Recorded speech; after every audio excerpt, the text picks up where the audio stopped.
of the law, a constitutional lawyer, and notary public. He served in the government of former Governor of Adams Oshomole as an SSA on legal matters. Adams Aliyu. Thanks for coming, Adams. Thank you very much, viewers. Thank you, moderator. And next to him, I have a frontline political activist and civil rights campaigner, Chief Osagie Patrick. Thanks for coming. Thank you for having me. Thank you, viewers. Chief Osagie Patrick is also known as Ultimate Equal and President of One Love.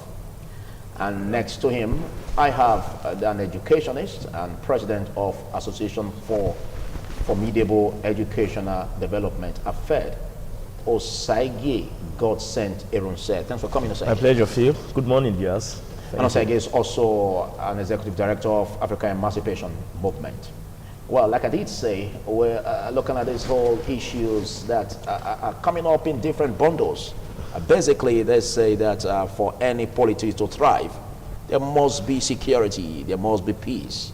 And you agree with me, Adams Aliyu, because you are starting this throw, looking at what we've been experiencing over the years, the advent of Boko Haram in 2009, which gives us the picture and deepened picture of over a decade that we've been fighting to decimate this group. And till now, we can remember vividly even the dawn of the government of President Muhammadu Buhari, how hopes were flying, how confidence was building over the insurgents being decimated. But all of this seems to be going backward, not seeing any way forward in terms of abating this fight. What do you have to say? Is this a matter of playing politics with security? Well, it is very unfortunate because the Constitution is clear in chapter 2, section 14, sub 2, sub B, that security and welfare shall be the purpose of governments. Even when you go to chapter 4, fundamental human rights, the first among the 14 human rights, that is in section 33, is right to life. But nowadays, life is meaningless. Today, herdsmen kill 20. Tomorrow, herdsmen kill 5. So here we are. So it is very worrisome that the security apparatus or the agencies are falling apart. Some argue that this present government or President Muhammadu Buhari seems not to be having a definite approach in quelling this crisis. Where it is a personal issue and determination. We have very able people in charge of the defense and security of this country. Chief of Army Staff was 24 regular course. Chief of Navy Staff was 23 regular course. And Chief of Air Staff 24 course. So these are regular, combatant, well-trained people that know what to do. I'm sure something not yet disclosed is hindering this malingering of the security. Otherwise, if it was Ghana, Togo, Cameroon fighting us for 10 years, we'll be able to defeat them. Okay. Let's take a statement credited to the National Security Advisor, Major General Babagana Mongono, retired. I'm throwing that at you, Patrick, where he did say that the setback they've been having in fighting the insurgents fight is as a result of the meddling of the Chief of Staff, Abba Kyari, and that Abba Kyari is fond of dishing orders to the service chiefs without the knowledge of President Muhammadu Buhari. What do you think that is? Well, you know, you don't expect to put nothing in something and expect to get something from it. The issue is that President Muhammadu Buhari is not in charge. Abu Kyari is the Chief of Staff.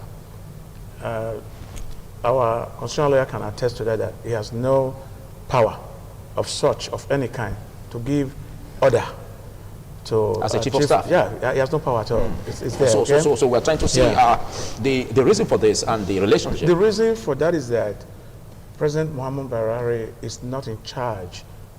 He doesn't really know what is happening around him. That's the most unfortunate part of it. You know, And also too, Would that be right to say? Because No, he is the commander-in-chief. I'm saying that you can have anything that has to do with security matters Well, must go through his office. You brought it up, and I know that viewers and you will all read. It was in the newspaper yesterday. What you are saying is not speculation, it's the truth. So if it is truth that the chief of staff can give a directive to a chief of army staff, don't you think something is wrong?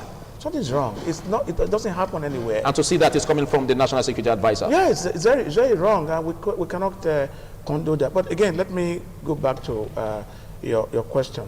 You see, where we have issue here, a lot of folk come out here, you ask us questions, we answer to your questions to the best of your knowledge. You've invited our father here today since 7:30. It's 9 o'clock. There's no apology, nothing, but it's okay. It's Nigeria. We apologize for that. Okay, thank you. So I said so. Yeah. So, having said that, you see, he's a lawyer. He has quoted the Constitution for you that the paramount thing for a government is life and property. Life and property and security is very paramount. So these three basic things, we don't have it. And besides that, if you say these three basic things, we don't have it, you may be wrong. We have life. No, I mean, we don't have life. Is our life protected? We have property. Are you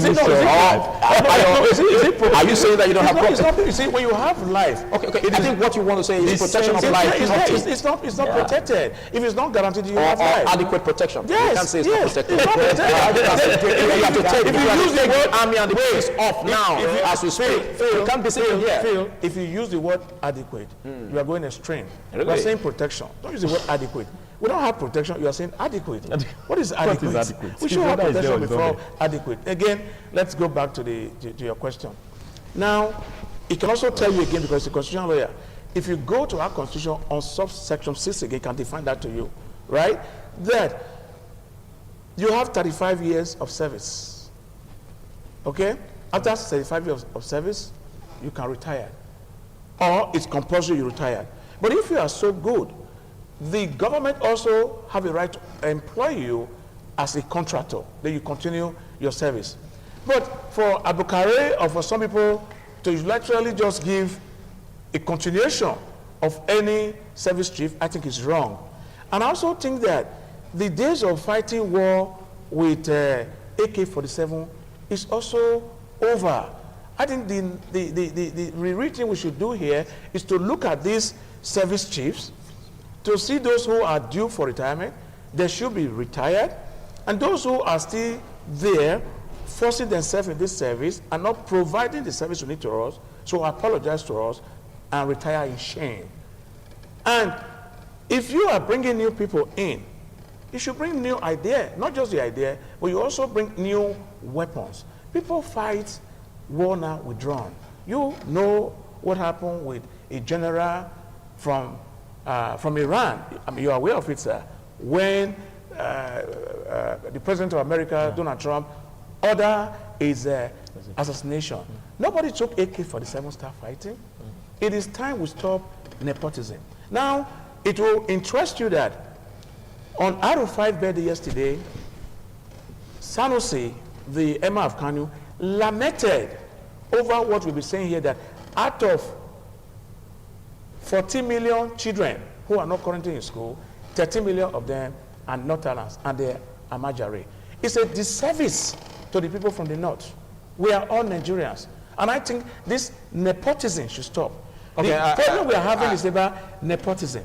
We do not take the qualified people. And that's the same thing that is happening in institution when we have what they call blocking. Okay, let me just finish this. You have blocking, you have somebody reading medicine, you block. Do you, is it, I mean, you are educationist. You are aware now they have what they call the miracle centers. Why would you be a part of that, a part of this service to shame your children in the future because you want your child to have A+ that he or she did not work adequately for. Let me use your word now, adequately. Okay, thank you. I'm so peculiar, I'm so concerned about the seemingly blame game that is taking place over the security fight. Now, there was a point where they said that, well, there should be a shake-up in the president's cabinet and the service chiefs in order to bring about a very viral and robust fight against the insecurity issues we're having. Now, this blame game coming from the NSA, What do you think about this? Let me begin by saying that it's so sad, because sometimes I like to tell people in the South here, because your parents or your brother or sister have never been victim of these gruesome murders, so you don't know how terrible it is, the psychological trauma.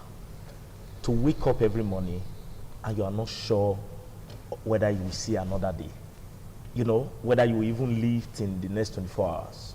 I just had an experience of one of my parents in school that was just released by these bandits, you know, by these kidnappers, Ansa Fulani to be precise.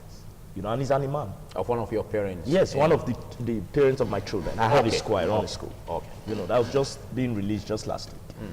You know, the stories are heartbreaking. And it's always a recurring death. See, you know, this man lamented.